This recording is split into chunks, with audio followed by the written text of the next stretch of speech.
Welcome to RK tutorial. ఈనాటి వీడియోలో APDSC 2025 HGT 1 July 2025 shift 2లో వచ్చినటువంటి కరెంట్ అఫైర్ జీకే బిట్స్ మనం ఆన్సర్లు చూద్దాం. మరి ఇందులో మొదటి క్వశ్చన్ చూద్దాం. మొదటి క్వశ్చన్ ఏముందంటే, భూమిపై వృక్ష మరియు జంతువుల యొక్క సుసంపన్న మరియు అత్యంత ప్రమాదంలో ఉన్న రిజర్వాయర్లు భూమిపై వృక్ష మరియు జంతువుల యొక్క సుసంపన్న మరియు అత్యంత ప్రమాదంలో ఉన్న రిజర్వాయర్లు. మరి దీనికి ఆన్సర్ ఏమంటే, సో ఫోర్త్ ఆన్సర్ ఇక్కడ జీవ వైవిధ్య హాట్స్పాట్లు. భూమిపై వృక్ష మరియు జంతువుల యొక్క సుసంపన్న మరియు అత్యంత ప్రమాదంలో ఉన్నటువంటి రిజర్వాయర్లు ఏమంటే ఇక్కడ జీవ వైవిధ్య హాట్స్పాట్లు అనమాట. మరి తర్వాత క్వశ్చన్ చూద్దాం. బెంగాల్ రాష్ట్ర విభజన రోజులలో భవానీ మందిర్ అనే పేరుతో పుస్తకాన్ని రచించిన వారు. బెంగాల్ రాష్ట్ర విభజన రోజులలో భవానీ మందిర్ అనేటువంటి పేరుతో పుస్తకాన్ని రచించిన వారు ఎవరంటే, దీనికి ఆన్సర్ సెకండ్ వన్ ఇక్కడ అరవింద్ ఘోష్ అనమాట. బెంగాల్ రాష్ట్ర విభజన సమయంలో భవానీ మందిర్ అనేటువంటి పేరుతో పుస్తకాన్ని రచించినటువంటి వారు ఎవరంటే అరవింద్ ఘోష్ అనమాట. మరి తర్వాత క్వశ్చన్ చూద్దాము. క్రింద పేర్కొబడిన వాటి నుండి సరైన జతను ఎన్నుకోండి. ఈ క్రింద పేర్కొనబడిన వాటి నుండి సరైన జతను ఎన్నుకోండి. మరి ఇక్కడ వ్యక్తుల పేర్లు, వారు వాడినటువంటి సంగీత పరికరాలు ఉన్నాయి ఇక్కడ. మరి చూద్దాం మనం. వీటికి ఆన్సర్ థర్డ్ వచ్చినాయి ఇక్కడ. థర్డ్ ఏముంది ఇక్కడ CDAB అనమాట. మరి చూద్దాం. ఫస్ట్ ఉస్తాద్ అంజాద్ అలీ ఖాన్ ఇతను ఉపయోగించినటువంటి వాయిద్య పరికరము సరోద్. ఉస్తాద్ అంజాద్ అలీ ఖాను సి ఆన్సర్ ఇక్కడ సరోద్ అనమాట. తర్వాత ఉస్తాద్ బిస్మిల్లా ఖాన్ ఇతను ఉపయోగించినటువంటి సంగీత పరికరము షెహనాయ్. ఉస్తాద్ బిస్మిల్లా ఖాన్ షెహనాయ్. తర్వాత జాకిర్ హుసేన్ ఇతను ఉపయోగించినటువంటి పరికరం పేరు ఇక్కడ తబలా. తర్వాత హరిప్రసాద్ చౌరాసియా ఇతను వాడినటువంటిది ఫ్లూట్ అనమాట. సరే మరోసారి చూద్దాము. ఉస్తాద్ అంజాద్ అలీ ఖాను సరోదు, ఉస్తాద్ బిస్మిల్లా ఖాను షెహనాయి, జాకిర్ హుసేను తబలా, తర్వాత హరిప్రసాద్ చౌరాసియా ఫ్లూట్. తర్వాత క్వశ్చన్ చూద్దాము. ప్రపంచవ్యాప్తంగా భారతదేశము ఈ ఉత్పత్తిలో 2వ స్థానంలో ఉంది. ప్రపంచవ్యాప్తంగా భారతదేశము ఏ ఉత్పత్తిలో 2వ స్థానంలో ఉందంటే, మరి దీనికి ఆన్సర్ ఇక్కడ మనకి ఇచ్చిన ఆప్షన్ 4 బంగారము, స్టీలు, వెండి, రాగి అంట. మరి ఇందులో 2వ ఆన్సర్ ఇక్కడ స్టీలు. ప్రపంచవ్యాప్తంగా భారతదేశము 2వ స్థానంలో ఉన్నటువంటి ఏ ఉత్పత్తిలో అంటే అది స్టీలు ఉత్పత్తిలో భారతదేశము 2వ స్థానంలో ఉండడము జరుగుతుంది. మరి తర్వాత క్వశ్చన్ చూద్దాము. The tiger elephant and the cell phone పుస్తక రచయిత. The tiger elephant and the cell phone పుస్తక రచయిత ఎవరంటే, దీనికి ఆన్సర్ ఫోర్త్ ఇక్కడ Shashi Tharoor the tiger elephant and the cell phone అనేటువంటి పుస్తకాన్ని రచించడం జరిగింది. తర్వాత క్వశ్చన్ చూద్దాము. ఆటలు పదాలకు సంబంధించి సరైన వాటిని గుర్తించండి. మరి ఇక్కడ ఆటలు, తర్వాత వాటి యొక్క పదాలు ఉన్నాయి ఇక్కడ. మరి చూద్దాం. దీనికి ఆన్సర్ సెకండ్ ఇచ్చినాడు ఇక్కడ. మరి సెకండ్ ఏముంది CDAB కాబట్టి మరి first game bridge. So bridge గేమ్లో ఉపయోగించేటువంటి పదం ఏమిటి ఇక్కడ ట్రంప్స్ అనమాట. బ్రిడ్జ్ గేమ్లో ట్రంప్స్ అనే పదం ఉపయోగిస్తారు. అదేవిధంగా క్రికెట్లో ఉపయోగించే పదం ఇక్కడ ఏముందంటే ఇక్కడ స్టోన్ వాలింగ్ అనేటువంటి పదము క్రికెట్లో ఉపయోగిస్తారు. అదేవిధంగా తర్వాత థర్డ్ వన్ చెస్లో ఉపయోగించేటువంటి పదం పేరు ఏమంటే నైట్ అనమాట. చెస్లో ఉపయోగించే పదము నైట్ అనే పదాన్ని చెస్లో ఉపయోగిస్తారు.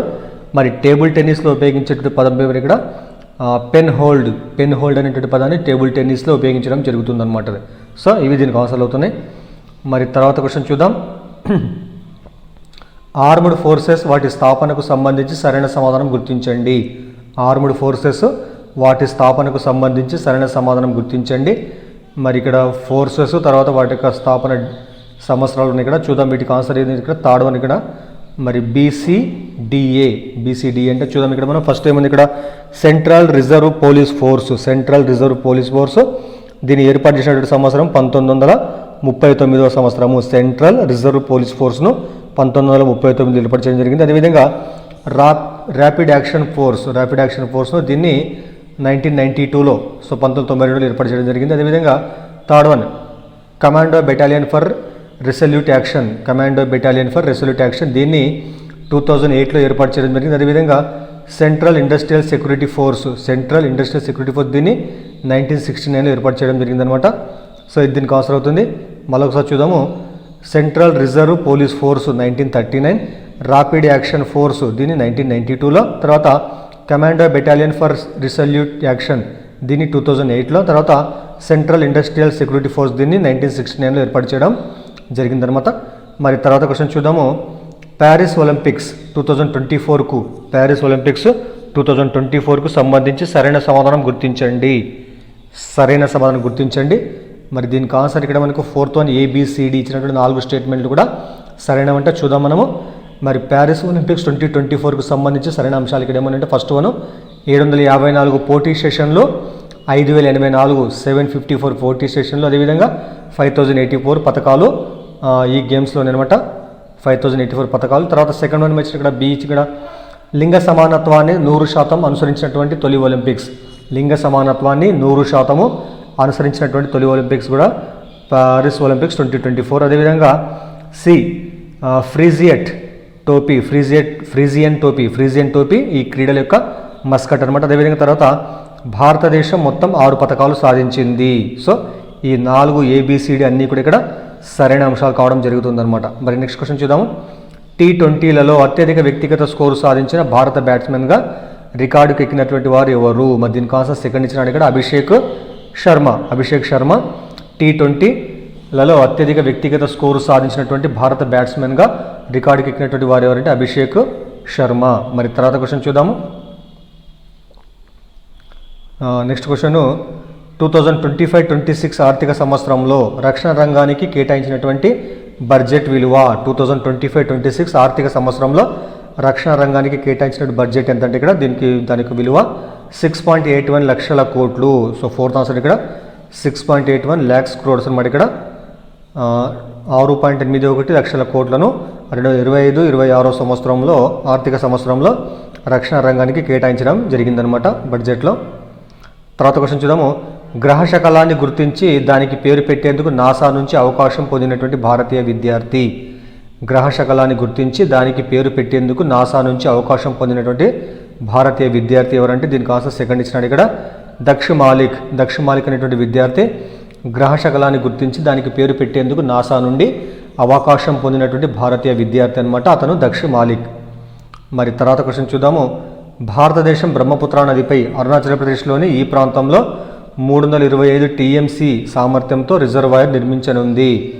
మరి ఎక్కడంటే అది దీనికి ఆన్సర్ థర్డ్ వన్ ఇక్కడ పరాంగ్ అనేటువంటి ప్రాంతంలో భారతదేశం బ్రహ్మపుత్ర నదిపై అరుణాచల్ ప్రదేశ్లో ఉన్నటువంటి పరాంగ్ అనేటువంటి ప్రాంతంలో 325 TMCల సామర్థ్యంతో రిజర్వాయర్ను నిర్మించనున్నది. మరి తర్వాత క్వశ్చన్ చూద్దాము.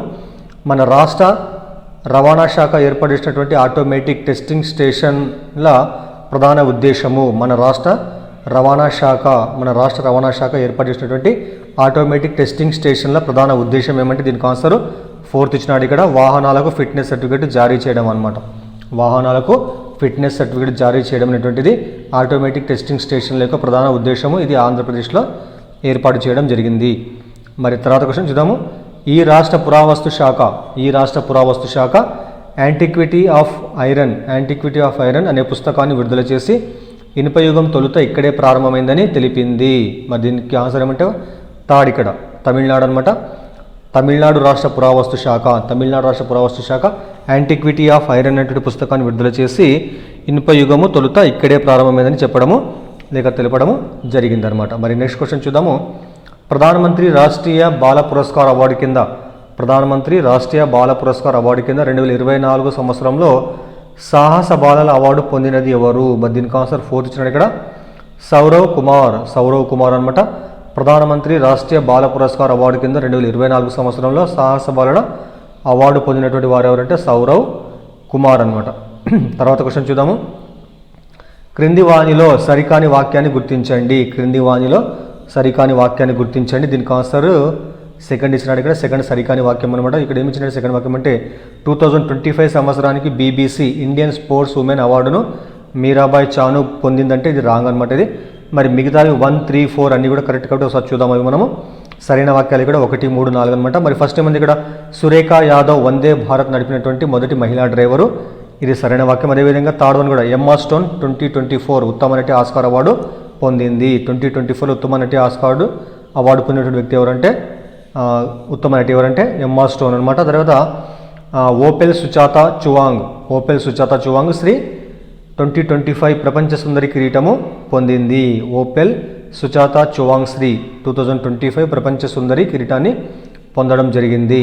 సో ఇవి మనకు కరెంట్ అఫైర్స్ జీకే వచ్చిన క్వశ్చన్ అనమాట. అదేవిధంగా పర్స్పెక్టివ్ ఇన్ ఎడ్యుకేషన్కి సంబంధించిన క్వశ్చన్లు కూడా చూద్దాం మనం. ఇందులోనే మనము మరి మొదటి క్వశ్చన్ ఇక్కడ ఏముందంటే మక్తబ్ అనేది మహమ్మదీయా, మరి దేనికి సంబంధించినది సెకండ్ ఆన్సర్ కాబట్టి ఇక్కడ ప్రాథమిక పాఠశాల అంటే మక్తబ్ అనేటువంటిది మహమ్మదీయులకు సంబంధించినటువంటి అది ప్రాథమిక పాఠశాల. మక్తబ్ అంటే ప్రాథమిక పాఠశాల అనమాట. మరి తర్వాత క్వశ్చన్ చూద్దాము. సెకండరీ విద్యా కమిషన్ 1952 to 53 అధ్యక్షులు ఎవరంటే దీనికి ఆన్సర్ సెకండ్ ఇచ్చినాడు ఇక్కడ డాక్టర్ లక్ష్మణ స్వామి మొదలియార్.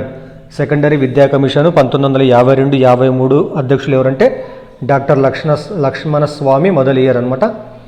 మరి తర్వాత క్వశ్చన్ చూద్దాము. జాతీయ స్థాయిలో పాఠశాల నాయకత్వ విద్యా ప్రణాళికలను రూపొందించేది. జాతీయ స్థాయిలో పాఠశాల నాయకత్వ విద్యా ప్రణాళికలను రూపొందించేది. దీనికి ఆన్సర్ ఫోర్త్ ఇచ్చినాడు ఇక్కడ NUEPA అనేటువంటి సంస్థ జాతీయ స్థాయిలో పాఠశాల నాయకత్వ విద్యా ప్రణాళికలను రూపొందించేటువంటి సంస్థ అనమాట అది.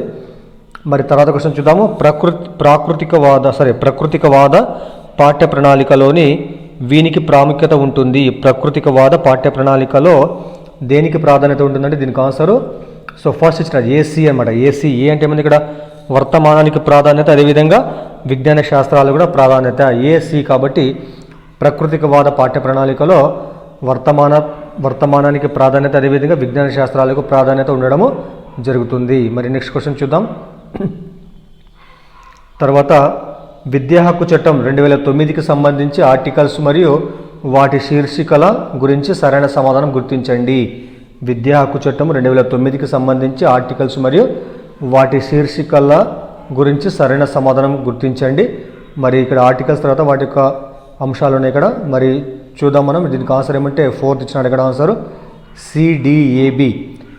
మరి ఫస్ట్ ఆర్టికల్ 11 ఇక్కడ ఆర్టికల్ 11 ఏం తెలియజేస్తుందంటే ఇది పూర్వ ప్రాథమిక పాఠశాలల ఏర్పాటు. ఆర్టికల్ 11లో ఏముందంటే పూర్వ ప్రాథమిక పాఠశాలల ఏర్పాటు. అదేవిధంగా ఆర్టికల్ 12 ఇది తెలిపేది ఏమంటే పాఠశాలల బాధ్యతలు. ఆర్టికల్ 12 పాఠశాలల బాధ్యతలు. తర్వాత థర్డ్ వన్ ఇక్కడ ఆర్టికల్ 13 క్యాపిటేషన్ ఫీజు లేని ప్రవేశ విధానము. ఆర్టికల్ 13 క్యాపిటేషన్ ఫీజు లేని ప్రవేశ విధానం. అదేవిధంగా ఆర్టికల్ 14 ప్రవేశం కోసం వయసు ధృవీకరణ.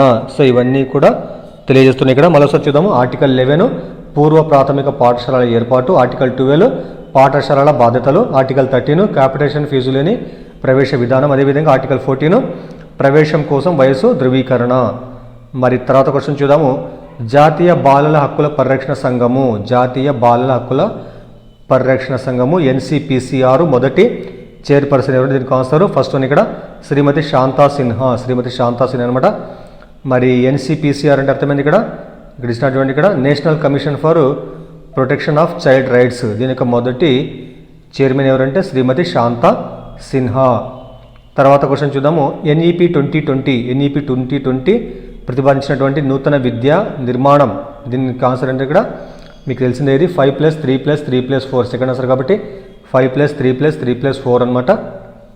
తర్వాత క్వశ్చన్ చూద్దాము. దీనిని వాస్తవాల సిద్ధాంతం అని కూడా అంటారు. మరి దేనిని వాస్తవాల సిద్ధాంతం అంటారంటే దీనికి ఆన్సర్ సెకండ్ ఇచ్చినట్టు ఇక్కడ ఆది భౌతిక శాస్త్రాన్ని వాస్తవాల సిద్ధాంతం అని కూడా అంటారు. ఇవి మనకు పర్స్పెక్టివ్ ఇన్ ఎడ్యుకేషన్ వచ్చినటువంటి క్వశ్చన్, అదేవిధంగా జీకే కరెంట్ అఫైర్స్ వచ్చిన క్వశ్చన్ అనమాట.